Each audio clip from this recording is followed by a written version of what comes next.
What's up, race car drivers? Race car being race car spelled backwards, by the way. It's your boy Slayer here.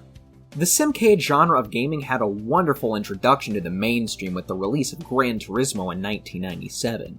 With over 100 cars, a dozen perfectly constructed tracks, and get this, more than 2 hours of gameplay time. We were still accustomed to games such as Ridge Racer, which only had 3 or so variations of the same track and a measly 12 or so cars to choose from. Gran Turismo blew these heavily arcade-focused games out of the water. Obviously, arcade racers still dominated with the likes of Need for Speed and such, but for stuff such as Ridge Racer, it was pretty much game over. Gran Turismo would also spawn some imitators later down the line, such as Sega GT, Forza, and the subject of today's review, Enthusia Professional Racing. Courtesy of the now infamous Konami, Enthusia flopped onto the gaming scene in 2005, not too long after Gran Turismo 4 was absolutely dominating the racing sim genre on the PS2, and Forza was giving Xbox players their answer to Gran Turismo. Needless to say, Enthusia flopped due to a lack of advertising and being sandwiched in between two massive releases in its respective genre, and also maybe because the name kinda looks like it says euthanasia. I don't think that would go down well with the general public, but it has gone on to be a cult classic, with some saying that it's actually better than the competing Gran Turismo 4. Okay, look, I'm quite the contrarian myself, but really? How could this curiosity of the simcade genre be better than a certified 10 out of 10? Well, let's pop this game in and see how. So, we start off with an odd intro here. If you believe you can, therefore you can.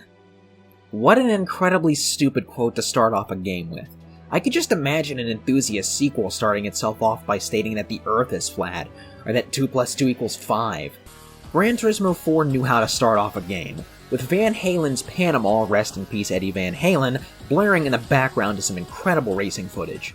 This is just laughable, and a poor way to start off a game.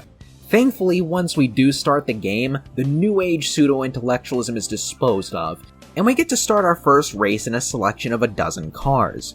This is where we are introduced to the main gimmick of Enthusia. Instead of gaining credits to buy cars, we win a random prize car after every other race, so long as you maintain those Enthu points. Just make sure to drive clean because you lose points every time you crash or veer off-road. This is both a good and bad thing in all honesty.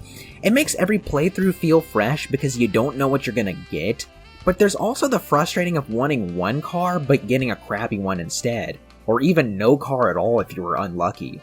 But it does mean you won't have to grind for 2 or 3 hours at the start of the game for a decent car. In terms of car selection, it's that perfect blend of quality and quantity.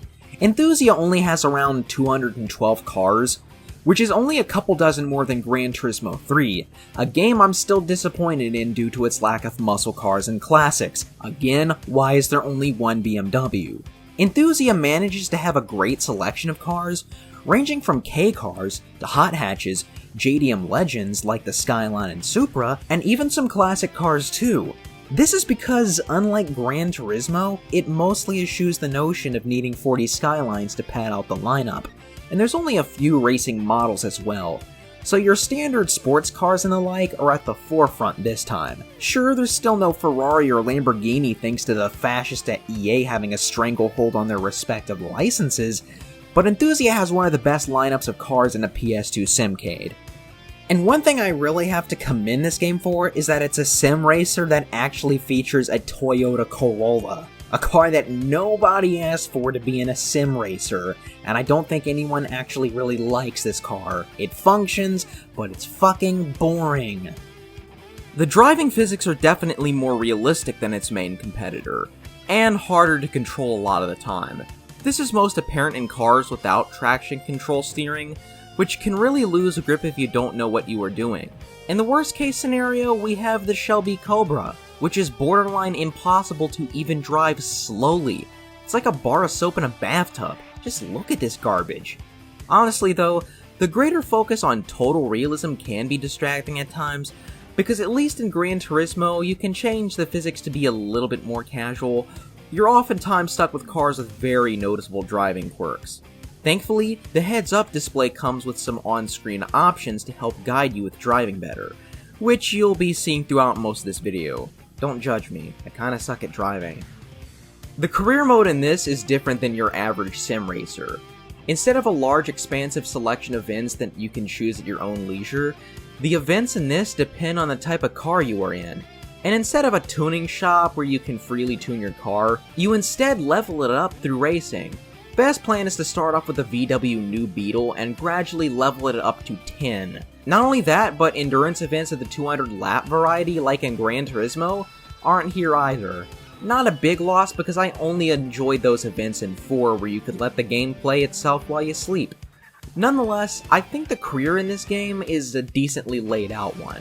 You will unlock different types of events as you level up, with a penultimate race on the legendary Nürburgring. Hate those stinky license tests in GT, don't ya?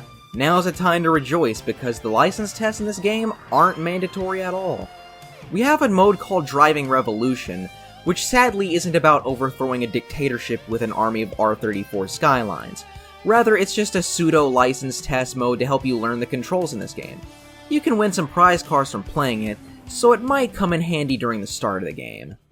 Being very clearly inspired by Gran Turismo, Enthusia features a hefty amount of fictional tracks, although these ones are definitely more fantasy-themed than the fictional tracks in Gran Turismo. Nothing crazy per se, but not something you'd see people racing on in real life. And with an arcade flavor that makes them feel cathartic to race on. We've got the Tokyo-inspired Rev City, a perfect beginner's course that just feels so homely and aesthetically pleasing to drive on. The San Francisco streets of Pacific Gateway, which is kinda this game's answer to Gran Turismo's Seattle course. A simply stunning and arcadey feeling track with a perfect atmosphere. Autumn Mountain is what would happen if Autumn Ring and Trial Mountain had a baby, and in spite of its plagiaristic tone, I quite dig this track. Real-life tracks such as Tsukuba, Nürburgring, and an XB of Indianapolis Speedway also appear, and rally racing is here as well, with tracks in mystical caves and a proper rally track in the f***ing Sahara Desert. At times, the track list feels plagiaristic to an extent, but I'd say that there isn't a single bad track. Even the perpetually generated bridge over water track is kinda neat. There's 29 of them in total, which puts Gran Turismo 3's 19 tracks to shame, technically speaking. But yeah, there are some tracks here that are just slight variations, like having rain or being set at night, which in that case, puts the proper track count back down to 19. Still, I'd say that a lot of these tracks give the ones in Gran Turismo some competition at times with how well made they are. So, you might have picked up on something throughout this review. I've been comparing Enthusia more with Gran Turismo 3 from 2001 than its true competitor Gran Turismo 4, which came out in the same year. That's because stylistically, Enthusia is more akin to GT3 than anything else. While Enthusia is definitely trying to do its own thing with how you acquire cars and such, the orange-tinted HUD, number of cars, and general feel is similar to that of Gran Turismo 3. And considering that GT3 was, at least up until Grand Theft Auto San Andreas came along, the best-selling PS2 game, I can see why. But Enthusia sadly came out too late to compete with that game, and while really damn good, it doesn't quite compare to Gran Turismo 4. But it is arguably better than Gran Turismo 3A spec in many ways, mainly the car variety and track selection. And in general, this is one of the better PS2 racing sims out there. So if you haven't played it, I'd highly recommend that you do. The career mode is like no other. The tracks are almost GT tier levels of cathartic to race on, and the car selection is outstanding. I'm gonna give Enthusia Professional Racing a 9 out of 10. An underrated PS2 gem nobody should miss out on. Sadly, Enthusia is one of those one-off games that never spawn any sequels. Which is sad considering the quality on offer here. I would have loved to see how Enthusia 2 would pan out during the early 7th gen, but that's just what happens when nobody buys your game. It sits in the bargain bin for years, only for people to retroactively see that it deserved better, and Enthusia deserved way more than it got. Treated by an afterthought by Konami only to get average scores by game reviewers at the time, mostly writing it off as a GT4 knockoff. And considering how hard Konami shit the bed back in the mid-2010s, there's flat zero chance of a long-awaited sequel coming out of the woodworks. And if they did revive the brand name, they somehow managed to make it about zombies. All we can hope is that more people will discover the majesty and hidden brilliance of this long-forgotten racing sim.